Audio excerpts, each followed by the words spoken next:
नमस्कार, देश की बात में हाजिर हैं और सबसे पहले एनडीटीवी की खबर का असर। कई महीने में बनारस की जो गंगा है, मई के महीने में उनका पानी हरा, हमने बताया था, रिपोर्ट दिखाई थी, जगह जगह उसमें काई यानी शैवाल दिखने लगा था। तो इसको लेकर एनडीटीवी ने 27 मई को प्रमुखता से खबर दिखाई। उसके बाद अन्य समाचार पत्रों ने भी खबर छापी। तो बनारस का जो जिला प्रशासन है वो हरकत में आया। उसने अब 5 सदस्य समिति का गठन किया है जो 3 दिन में अपनी रिपोर्ट प्रशासन को देगी जांच करने के बाद। इस समिति ने कल गंगा के सैंपल्स लिए और अब जांच शुरू हो गई है। दशाश्वमेध घाट पर पानी का यह सैंपल लिया जा रहा है ताकि ये पता लगाया जा सके कि आखिर गंगा का पानी अचानक हरा कैसे हो गया और इसमें काई कैसे दिखने लगी। जिलाधिकारी महोदय द्वारा कल दिनांक 7 तारीख को 5 सीनियर ऑफिसर्स की एक कमेटी गठित की गई है। हम लोग आज स्टार्ट करने जा रहे हैं कि इस ग्रीन एल्गी जो आया है इसका अभी स्रोत क्या है और इसका हम कैसे इसे निजात पा सकते हैं। तो अभी आज हमने सैंपलिंग किया है, अब ये टीम मूव करने जा रही है। उसके बाद में हम वास्तविक स्थिति से आपको 10 तारीख को अवगत कराने की स्थिति में होंगे। हरे पानी की जांच के लिए कमेटी बनाई गई है। कमेटी ने बनारस से लेकर मिर्जापुर तक के गंगा के अलग अलग इलाकों से सैंपल इकट्ठा किए हैं जिनकी रिपोर्ट 3 दिन बाद देंगे, लेकिन शुरुआती तौर पर इसके कुछ कारण बताए जा रहे हैं। मिर्जापुर के अप स्ट्रीम में थोड़ा कम था और मिर्जापुर के डाउन स्ट्रीम और इधर चुनार में कुछ ज़्यादा आया ग्रीन एल्गी। और ये इसका कारण था कि पानी का ठहराव होना, कम मात्रा होना और 17 मई के आसपास अतिवृष्टि हुई थी। 2 दिन के लिए अतिवृष्टि हुई, तो उसके साथ हमारे पानी में फास्फोरस और नाइट्रोजन की मात्रा बढ़ी। इसके वजह से ग्रीन एल्गी और टेम्परेचर भी हमारा गर्मी के दिन में अगर 25 डिग्री से अधिक होता है तो ग्रीन एल्गी का फॉर्मेशन होता है। पानी का रुकना, टेम्परेचर का बढ़ना इसका एक कारण रहा। गंगा लाखों करोड़ों की आस्था का विषय है, लेकिन उसके पानी के हरे हो जाने पर जानकार कह रहे हैं कि फिलहाल ये नहाने योग्य नहीं। आचमन योग्य तो हम नहीं कह सकते, लेकिन नहा सकते हैं। ऐसा नहीं है कि कोई आज की जो स्थिति है किनारे पर तो नहीं, अभी हम तो मना करेंगे कि अभी ना नहाएं तो ज़्यादा ठीक है। गंगा की इस दुर्दशा से गंगा प्रेमी बेहद दुखी हैं और उन्हें लगता है कि गंगा कहीं हमेशा के लिए अपनी अहमियत न खो दे। दशकों से गंगा के लिए बड़े बड़े वादे किए गए, लेकिन इसकी हालात बद से बदतर होते चले गए और अब तो इसके शरीर का हरा पानी बता रहा है कि गंगा वेंटिलेटर पर जा चुकी है, जहां से रिवाइवल के लिए सिर्फ दावे और इस तरह की जांच कमेटी का नहीं बल्कि बड़ा और मजबूत कदम उठाने की जरूरत है। नहीं तो कहीं आने वाले दिनों में गंगा सिर्फ किताबों में न रह जाए। वाराणसी के गंगा घाट से पुरुषोत्तम के साथ अजय सिंह, एनडीटीवी इंडिया। नदियों के बाद देश की बात में अब बात पेड़ों की। यकीन मानेंगे कि 2.5 लाख पेड़ काटे जा रहे हैं। मध्य प्रदेश में छतरपुर जिले के बक्सवाहा में बंदर डायमंड माइंस के नाम से विख्यात हीरा परियोजना का विरोध अब एक बार फिर से हो रहा है। पहले जब विरोध हुआ तो दुगने पेड़ काटे जाने की योजना थी। नतीजन सालों से काम करने के बाद विश्वविख्यात रियो टिंटो को उल्टे पैर वापस होना पड़ा था। अब जो माइनिंग है वो बिरला ग्रुप को दे दी गई है, लेकिन लोगों ने बक्सवाहा को बचाने की मुहिम फिर से शुरू कर दी है।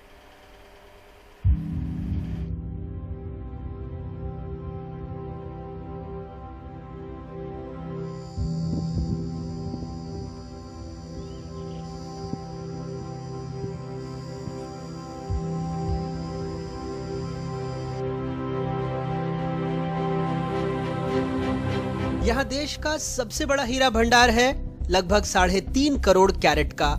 एक अनुमान है कि मध्य प्रदेश में ही पन्ना के मुकाबले 15 गुना ज्यादा, लेकिन कीमत 382.13 हेक्टेयर जंगल, 2,15,875 पेड़ों की कुर्बानी, जिसमें सागौन, पीपल, तेंदू, जामुन, बहेड़ा, अर्जुन जैसे कई पेड़ हैं, जैव विविधता से भरपूर।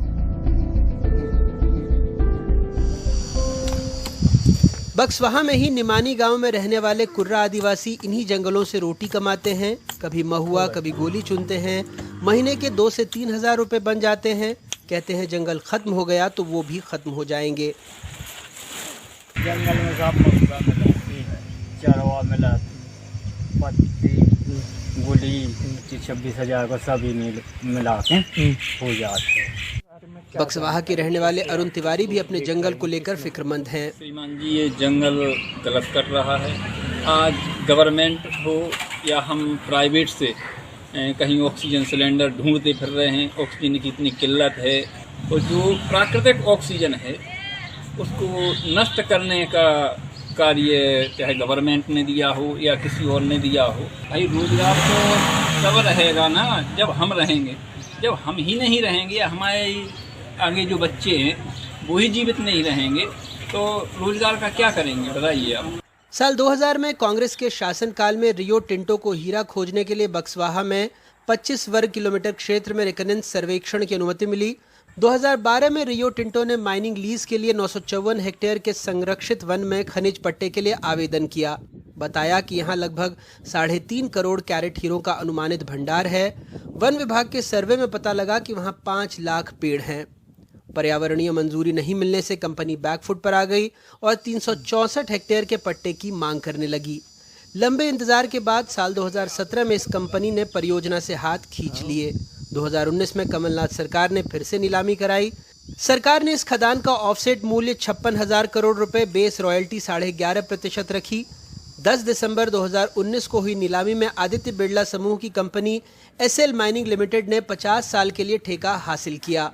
जंगल में 62.64 हेक्टेयर क्षेत्र हीरे निकालने के लिए चिन्हित किया गया, लेकिन कंपनी ने 382.131 हेक्टेयर का जंगल मांगा है। बाकी 205 हेक्टेयर जमीन का उपयोग खनन करने और प्रोसेस के दौरान खदानों से निकला मलबा डंप करने में किया जा सके।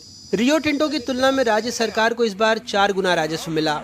50 साल की लीज अवधि में राज्य सरकार को हर साल लगभग 1550 करोड़ रुपए का राजस्व मिलने की उम्मीद है, लेकिन इस जंगल को बचाने लोग पेड़ों से चिपकने लगे हैं। देश के कई जगहों में आंदोलन हो रहा है। खुद बक्सवाहा के युवा यहां सोशल मीडिया पर सेव बक्सवाहा फॉरेस्ट कैंपेन चला रहे हैं। सुप्रीम कोर्ट में भी याचिका लगी है। महुआ, गुली, चरवा, ये छोटी छोटी फसलें आती हैं जिनमें साल में कम से कम 4-5 महीने का रोजगार मिलता है। और ऐसा नहीं है कि सिर्फ परिवार में एक व्यक्ति को रोजगार मिलता है, बच्चे, बूढ़े, औरतें, सभी लोगों को उससे रोजगार मिलता है। तो काफ़ी सारे डिपेंडेंट हैं। अब इसके बाद अगर कंपनी आती है तो जब माइनिंग करेगी तो जो जंगल से, फॉरेस्ट से हमें एडवांटेज हो रहे थे वो एडवांटेज ना होकर डिसएडवांटेजेस में कन्वर्ट हो जाएंगे। एक मुहिम है मात्र सरकार को जागृत करने के लिए कि आप वास्तविक समस्याओं पे पहले ध्यान दीजिए, फिर आप पेड़ काटने का सोचिए। 2.5 लाख पेड़ों को एक साथ खत्म कर देंगे। आपने उसके पहले कोई प्लांटेशन की पहली प्रक्रिया चालू नहीं की। आप जब पेड़ कटेंगे उसके बाद चालू करेंगे। ऑनलाइन ऑफलाइन बक्सवाहा के 2.5 लाख पेड़ों को बचाने की मुहिम चल रही है। 15 गांव के लोग इस परियोजना से सीधे तौर पर प्रभावित होंगे, जो अपनी आजीविका चलाने के लिए इस जंगल पर निर्भर हैं। लेकिन इस इलाके के लोग बटे नजर आते हैं। कई ग्रामीणों का कहना है कि उन्हें रोजगार चाहिए, बाहरी हस्तक्षेप नहीं। अगर कंपनी वाले जब भी आए तो हम लोग उनसे बात करेंगे कि हम लोगों को रोजगार चाहिए, तभी हम। अगर रोजगार नहीं देते हैं तो नहीं देता अगर रोजगार तो फिर हम लोग तो आप पेड़ कटने देंगे या नहीं काटने देंगे। जब रोजगार नहीं मिले तो नहीं से जो काफी चला तो अपनी रोटी भाजी चले। तो स्थानीय लोगों को अगर कंपनी पात्रता देती है और सही स्तर पर काम करवाती हो, सही रखती है, हम लोग कंपनी का स्वागत करेंगे। कंपनी आके काम करे। और अगर कंपनी हमारे स्थानीय लोगों को काम नहीं देती है, हम लोग विरोध करेंगे। हमारे पास 10 करोड़ पेड़ है। 10 करोड़ पेड़ में से अगर 1 लाख पेड़ कट जाए तो उससे पर्यावरण खराब भी नहीं होगा और हम लोगों को रोजगार मिलेगा। कैसे मिलेगा आपको? कंपनी के फिर हम जब कंपनी यहाँ आएगी तो काम तो हम लोगों को ही देगी। वैसे हीरा खदान के लिए 62.64 हेक्टेयर जंगल चिन्हित है। नियमों के मुताबिक 40 हेक्टेयर से अधिक क्षेत्र के खनन प्रोजेक्ट के लिए केंद्र से अनुमति लेनी होती है, जो अभी तक मिली नहीं है। मंत्री जी शायद थोड़े हड़बड़ी में थे, इसलिए सवाल पर जांच की बात कह गए। देखिए, हम तो पर्यावरण के संरक्षण के लिए काम कर रहे हैं। यदि इस तरह की कहीं घटना होगी तो उसकी पूरी जांच करके जो भी उचित कार्रवाई होगी वो की जाएगी।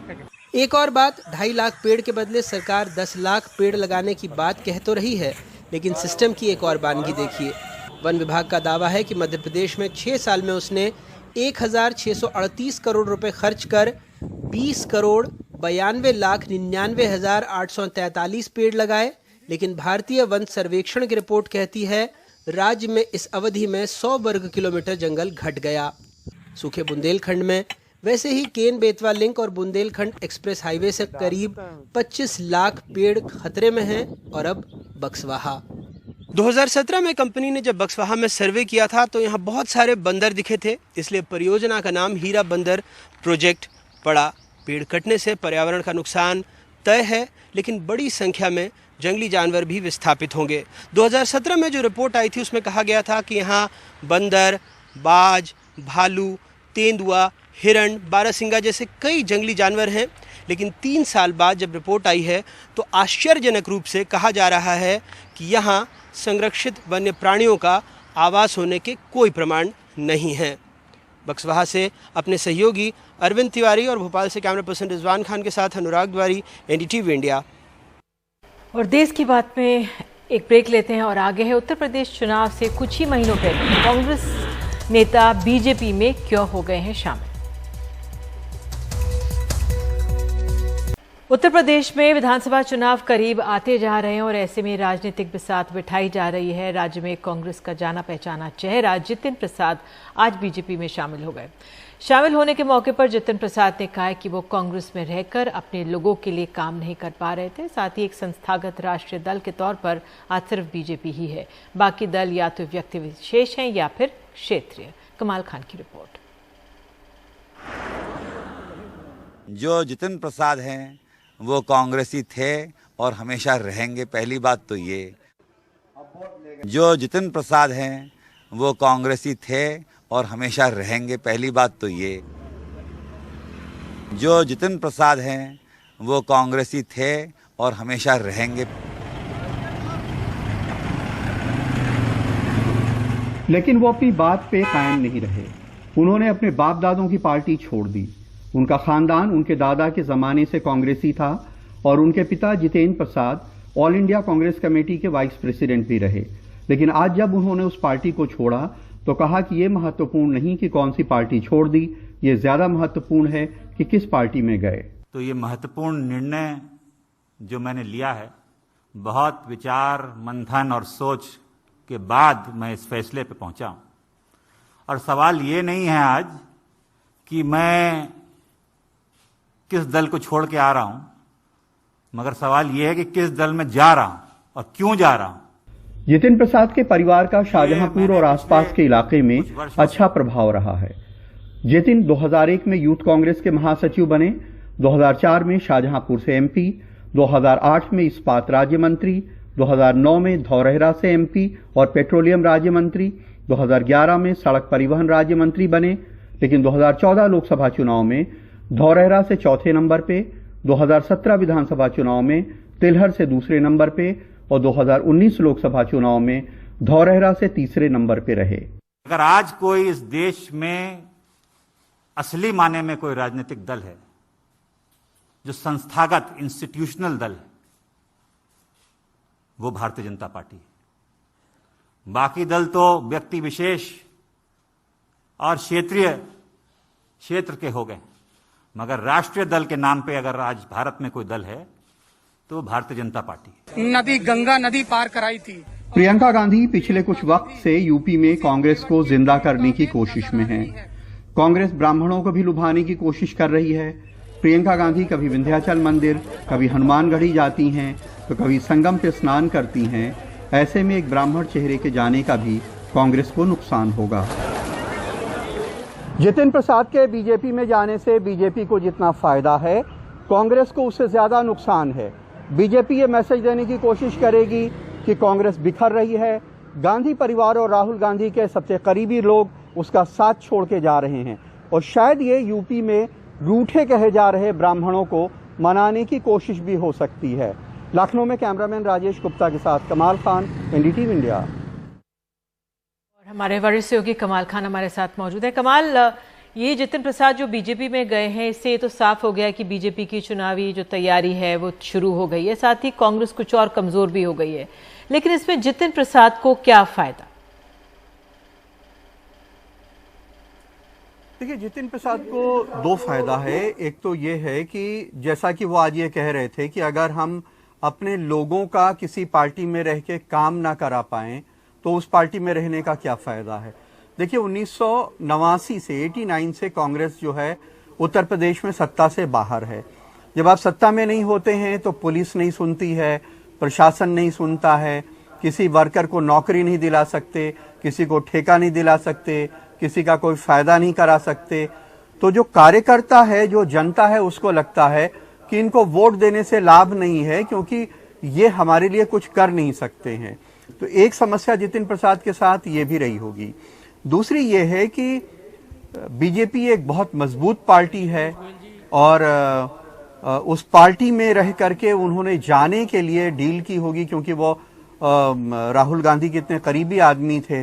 तो अगर उस हैसियत से वो वहां जा रहे हैं तो जरूर बीजेपी से कोई बात हुई होगी, केंद्र में उनको कोई पद देने की या उत्तर प्रदेश के आने वाले चुनाव में उनको कोई महत्वपूर्ण भूमिका देने की कोई बात जरूर हुई होगी। तो उनको लगा होगा कि राजनीतिक भविष्य बेहतर जो है वो बीजेपी के साथ है।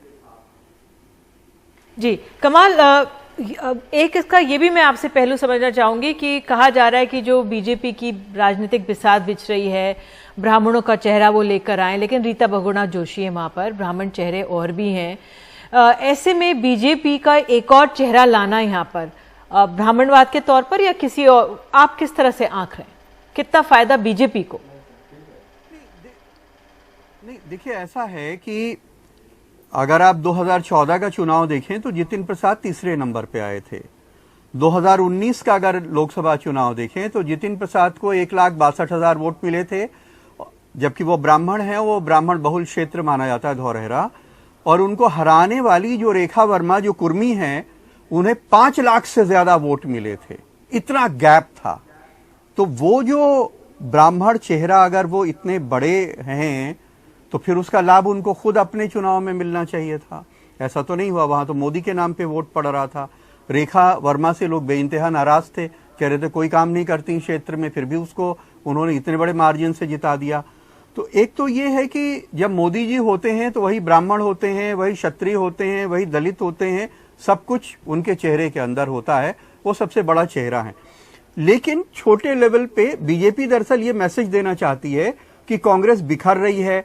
जो कांग्रेस, राहुल गांधी के 4 बड़े युवा नेता थे उनमें से 2 को उसने अपनी तरफ तोड़ लिया है, ये मैसेज देना चाहती है। दूसरी तरफ जहां तक ब्राह्मण चेहरे का सवाल है, उनका अपने एरिया में प्रभाव है ब्राह्मणों में, ये गलत बात, ये सही बात है। उनके पिताजी का भी काफी प्रभाव था, उनके बाबा जो हैं वो भी कांग्रेस में थे और बड़े नेता अपने जमाने के थे। लेकिन उत्तर प्रदेश में अगर ये कहें कि कोई ब्राह्मणों का एक छत्र बड़ा नेता है तो वो कोई नहीं है। और हमको लगता है कि कमलापति त्रिपाठी के बाद से उत्तर प्रदेश में कोई एक बड़ा ब्राह्मणों का नेता नहीं हुआ जिसको यूपी के सारे ब्राह्मण नेता स्वीकार करते हों। हरिशंकर तिवारी एक गोरखपुर के नेता जरूर हैं, जो एक काफी हद तक उनका प्रभाव था एक जमाने में, लेकिन अब ऐसा कोई नेता नहीं है जिसको ये कहा जाए कि ब्राह्मण के नाम पे वो यूपी में कोई बहुत बड़ा नेता है। तो इस तरह से उस क्षेत्र की पॉलिटिक्स में उनका महत्व है। और जो परसेप्शन की लड़ाई है कि हमने कांग्रेस को धाराशाही कर दिया, उनका परिवार तोड़ दिया, राहुल गांधी के जो सबसे करीबी लोग थे उनको हम तोड़ लाए, तो इस परसेप्शन की लड़ाई में बीजेपी को फायदा है। बिल्कुल, बहुत बहुत धन्यवाद कमाल इस जानकारी के लिए। दिल्ली पुलिस की साइबर सेल ने करीब 5 लाख लोगों के साथ ठगी करने वाले एक गिरोह का भंडाफोड़ किया है, जो अलग अलग ऐप से ठग कर निवेश कराने का काम करता था। पता चला कि इन ऐप्स के पीछे चीनी नागरिक हैं। पुलिस ने 2 चार्टर्ड अकाउंटेंट समेत 11 लोगों को गिरफ्तार किया है और 150 करोड़ से ज्यादा की ठगी का भंडाफोड़ किया है। दिल्ली पुलिस साइबर सेल की गिरफ्त में आए 11 लोगों में 2 चार्टर्ड अकाउंटेंट भी हैं। आरोप ये है कि ये लोग पावर बैंक, इजी प्लान और सन फैक्ट्री नाम के ऐप के जरिए ठगी का गोरख धंधा चला रहे थे। दिल्ली पुलिस ने पहले इन ऐप को खुद डाउनलोड किया, उस पर पेमेंट किया, तब इस ठगी का पता चला। जिस यूज़र के डिवाइस में डाउनलोड हो रहे थे, इंस्टॉल हो रहे थे, उसका डेटा स्टील कर रहे थे और ये डेटा बाहर के सर्वर्स में भेजा जा रहा था। जो इनिशियल ट्रेसेस हमें मिले वो सर्वर्स इंडिया से बाहर के थे, कुछ चाइनीज सर्वर्स की आईपीज थी। जो दूसरी चीज़ हमने नोटिस की कि इस ऐप के अंदर एक स्कीम जो कि क्विक मनी अर्निंग, जल्दी से पैसा कमाने की स्कीम पुश की जा रही थी। इस स्कीम में डेली बेसिस पे, आवरली बेसिस पे रिटर्न्स देने का प्रोविजन था और ये ऐप्स एक बिजनेस मॉडल का खाका बना के पुश कर रहे थे। इस ऐप में बताया जा रहा था कि ऐप चलाने वाले बेंगलुरु से हैं और चार्जिंग के कारोबार में हैं। जो लोग पैसा निवेश करते थे उन्हें लुभाने के लिए शुरुआत में 10% वापस कर देते थे। ये भी कहते थे कि इसका लिंक अपने साथियों से शेयर करें। जो मनी ट्रेल इसमें, जैसे हमने बताया कि एक डिकॉय यूज़र बन के हमने इसमें पेमेंट की, तो उस मनी ट्रेल को जब हमने एनालाइज किया तो हमने पाया कि जो पैसा है वो पेमेंट गेटवे से होते हुए मल्टीपल शेल कंपनीज में रूट हो रहा है और करोड़ों रुपया इस पेमेंट गेटवे के माध्यम से कुछ अकाउंट्स में जा रहा है, फिर वहाँ से उसको लॉन्डर करने के लिए, उसको कैमोफ्लेज करने के लिए इसको 25 के आसपास शेल कंपनीज और उनके बैंक अकाउंट्स में भेजा जा रहा है। पुलिस के मुताबिक जांच में पता चला कि कोलकाता के पास कुलबेरिया में इनका सेंटर है। वहां से 9 लोग पकड़े गए, जबकि 2 लोग दिल्ली और गुरुग्राम से पकड़े गए। इस गैंग के पीछे 5-6 चीनी नागरिक हैं जो पहले भारत में रह चुके हैं। गुरुग्राम के रहने वाले सीए अविक केडिया ने 110 सेल कंपनी बनाकर चीनी नागरिकों को ट्रांसफर कर दी। वो एक कंपनी से 3 लाख रुपए लेता था, जबकि एक चार्टेड अकाउंटेंट रौनक बंसल दिल्ली का है। 5 लाख से ज्यादा लोगों ने इन ऐप पर निवेश किया, जिन्हें करीब 150 करोड़ रुपए से ज्यादा का चूना लगा। पुलिस ने 97 लाख रुपए कैश बरामद किया है। पैसे क्रिप्टो करेंसी के माध्यम से विदेश जा रहे थे। इनमें मुख्य आरोपी रोहित अली है। पुलिस के मुताबिक इन ऐप को करीब 50 लाख लोगों ने डाउनलोड किया। ऐसे में ठगी के शिकार लोगों की संख्या बढ़ सकती है और ठगी की रकम 250 से 300 करोड़ रुपए तक जा सकती है। पुलिस अपील कर रही है कि ऐसे ऐप से बचें। नई दिल्ली से मुकेश सिंह, एनडीटीवी इंडिया। और अब बात कोरोना संक्रमण की।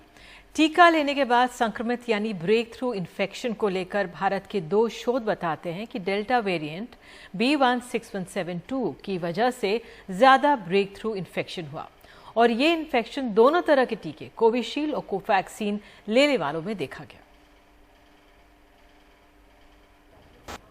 भारत में कोरोना की दूसरी लहर के लिए ज्यादा जिम्मेदार B16172 डेल्टा वेरिएंट है। इसी वेरिएंट की वजह से टीका लिए हुए लोग भी ज्यादा संक्रमित हुए, चाहे वो कोविशील्ड हो या फिर कोवैक्सीन। IGIB यानी institute of genomics and integrative biology ने एम्स और NCDC के साथ मिलकर अलग अलग 2 शोध किए। एम्स में हुई स्टडी में 63 लोगों के सैंपल में 53 ने कोवैक्सीन जबकि 10 ने कोविशील्ड के टीके लिए थे। इनमें 36 लोगों ने दोनों डोज ले रखी थी। ये सब 5-7 दिन से तीव्र बुखार के बाद वहां की इमरजेंसी में आए और 1 डोज लेने वालों में करीब 77% और 2 डोज लगाए 60% सिर्फ डेल्टा वेरिएंट की वजह से ब्रेक थ्रू इन्फेक्शन के शिकार हुए। वहीं NCDC के कोविशील्ड टीका लिए 27 ब्रेक थ्रू के सैंपल में 70% से ज्यादा डेल्टा वेरिएंट की वजह से संक्रमित होने की बात सामने आई। हालांकि दोनों ही शोध में साबित हुआ कि टीका लिए हुए लोग संक्रमित तो हुए पर गंभीर नहीं हुए।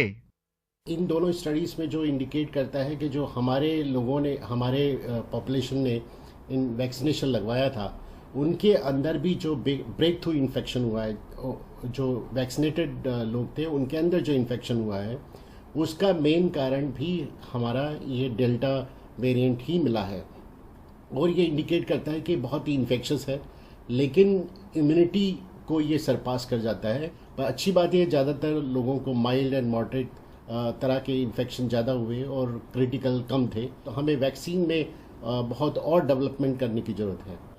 ब्रिटेन से आई रिपोर्ट भी बताती है कि वहां की एस्ट्राजेनेका और फाइजर का टीका लिए लोग भी डेल्टा वेरिएंट की वजह से ज्यादा संक्रमित हुए। एक तरफ डेल्टा वेरिएंट जहां टीके की प्रभावी क्षमता को कम करता है, वहीं दूसरी तरफ टीका लेने के बाद अगर लोग बीमार भी पड़ रहे हैं तो न उनकी जान पर बन रही है और न ही वो ज़्यादा गंभीर हो रहे हैं। नई दिल्ली से परिमल कुमार, एनडीटीवी इंडिया। और अब आइए सीधे आपको महाराष्ट्र ले चलते हैं। दक्षिणी पश्चिमी मानसून ने महाराष्ट्र के कई जिलों में दस्तक दे दी है। मुंबई में आज सुबह मानसून ने अपनी पहली दस्तक दे दी। यह मानसून तय वक्त से 2 दिन पहले ही आ गई।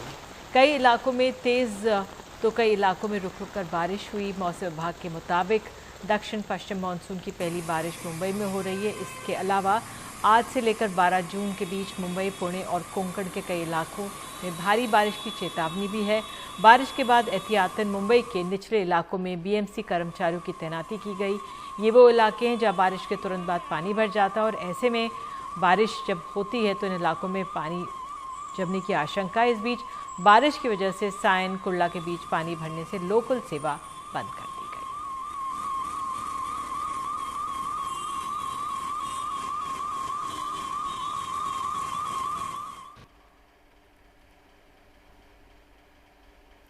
और देश की बात में वक्त है एक छोटे से ब्रेक का। ब्रेक के बाद है किस तरह से बाबा को लौटना पड़ा था।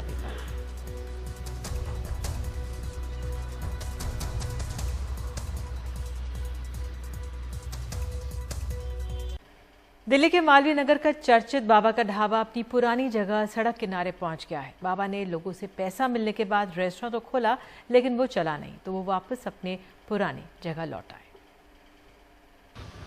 दक्षिण दिल्ली के मालवीय नगर में बाबा का ढाबा वाले 80 साल के कांता प्रसाद का ये रेस्टोरेंट दिसंबर में खुलकर फरवरी में बंद हो गया। अब कांता प्रसाद फिर से उसी सड़क किनारे अपने छोटे से ढाबे में खाना बना रहे हैं जहां पहले बनाते थे। 1 लाख करीबन खर्चा आ रहा था। एक महीने का खर्चा 1 लाख रुपए आ रहा था। अच्छा। और कमाई 35-40, ज़्यादा तीर मार लो 45। अच्छा, 30-40 हज़ार 45 हज़ार रुपये हाँ कमाई हो रही थी। हाँ, तो घर से जा रहा था, हमने उसको बंद कर दिया। अक्टूबर महीने में वीडियो वायरल होने के बाद कांता प्रसाद के पास 45 लाख रुपए का चंदा आया, जिससे बाबा ने मकान बनाया। रेस्टोरेंट और अन्य जगह पर खर्च के बाद आज बाबा के पास 19 लाख रुपए बचे हैं। जिस फूड ब्लॉगर गौरव वासन के वीडियो से बाबा सुर्खियों में आए, उसी पर बाबा ने पैसों की हेराफेरी और धोखाधड़ी का आरोप लगाया था। अब बाबा का कहना है कि उन्होंने दूसरों के बहकावे में शिकायत की थी। हमसे चूक यहाँ पर हुआ है कि जो हमने अपने मुंह से बोल दिया कि गौरव वासन को हम बुलाए नहीं, से अपनी मर्जी अपने आप आए थे। बस हमें यहाँ चूक हुई है। अच्छा। क्यों हमें नहीं कहना चाहिए। अगर गौरव वासन आ जाएंगे तो जो भी है वो हम जाके दोनों अपना उसको शिकायत वापस ले लेंगे। हम क्यों किए नहीं है और इस विषय में गौरव वासन जब भी आएंगे हम उनके साथ चल पड़ेंगे। फूड ब्लॉगर गौरव वासन ने भी बाबा के शब्दों और पेशकश का स्वागत किया है। मेरे ख्याल से मेरे को लगता है कि कुछ ना कुछ मिसकम्युनिकेशन हुआ इनके साथ और उस मिसकम्युनिकेशन को इन्होंने इतना ज़्यादा सीरियस ले लिया कि इन्होंने मेरे खिलाफ FIR दर्ज करा दी। अब अच्छी बात ये है कि अब ये अपनी गलती मान रहे हैं और ये मुझसे काफ़ी सारे न्यूज़ चैनल में माफ़ी भी मांग चुके हैं। तो मैं तो बस यही बोलना चाहता हूँ कि बाबा आप मेरे आदरणीय हैं, आप मेरे से बड़े हैं और मेरे मन में तो कभी कोई बैर नहीं था, ना कभी है और ना कभी होएगा, क्योंकि मैं हमेशा से यही काम करता आया हूँ। बाबा के सुर्खियों में आने के साथ ही कुछ लोग मैनेजर और वकील के रूप में बाबा के साथ जुड़े थे, लेकिन आज फिर बाबा और उनकी पत्नी अकेले ही हैं। कहानी यही है कि लौटकर बाबा ढाबे पर आए। ये कहानी है, इसके बारे में ज़्यादा तो क्या कहें, बस यही कहेंगे कि वक्त की बात है, समय बहुत बलवान होता है। मालवीय नगर दिल्ली से अपने सहयोगी कैमरा पर्सन मोहम्मद मुरसलीन के साथ मैं शरद शर्मा, NDTV इंडिया।